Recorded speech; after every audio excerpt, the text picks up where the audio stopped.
دوستانی نویه عینی با تحقیق مرگ 8 افغانستانی در یک کون انگیز شروع کرده است. در این باره یک منبع در خدمات نظارت در ساحه صنعت و کوهکاری 12 می بر رادیو آزادی خبر داد. با گفته این منبع تنها بعد تحقیق دادستانی و معین شدن سبب‌های حادثه مقامات رسما مسئله را توضیح می‌دهند.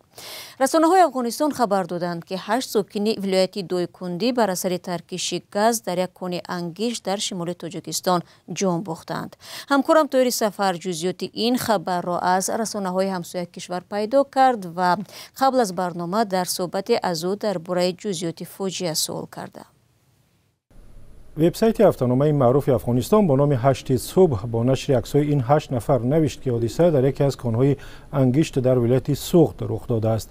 روزنامه اطلاع روز با نشر عکس‌های قربانیان نام آنها را هم آورده است که علامتی از درستی خبر درباره فاجعه است.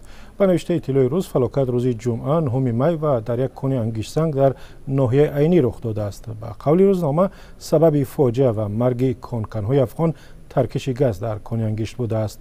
اطلاع روز می نویسد که جسدهای این افراد صبح شنبه 10 می به افغانستان برده شد و نیمه روزی به ولایت قندوز رسیده است.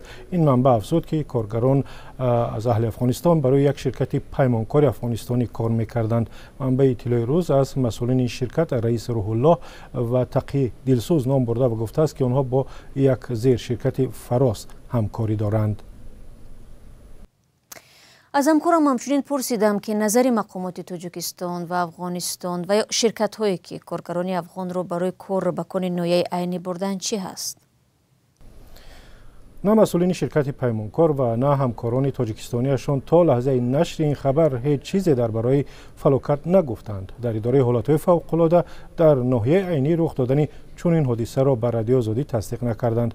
یک مسئول این اداره روز 11 می بر رادیو آزادی گفت در حالت رخ دادن چون این حادثه ها نجات بخشان را باید دعوت کنند، ولی کسی به آنها در این باره خبر نداده است و حالا معلوم هم نیست که شهروندان افغانستان چگونه به تاجیکستان آمده و در کون انگشت عینی به کار گرفته شدند. کون مذکور یکی از کان‌های کلانترین انگشت در شمال تاجیکستان است و رعایت نکردن معیارهای بی‌خطری در آن را سبب فلاکت و مرگ کانکن‌ها می‌دانند.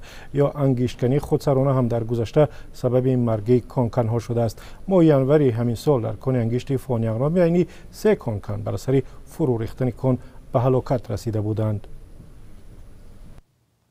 تشکر همکارم طوری سفر درباره مرگ 8 انگشتکن افغانستانی در یکی از کان‌های انگشت در ناحیه عینی در تاجیکستان صحبت می‌کرد. بینندگان گرامی، در صورت به دست آمدن شرح مقامات تاجیکستان و جزئیات دیگری فلاکت حتما شما را در جریان می‌گذاریم.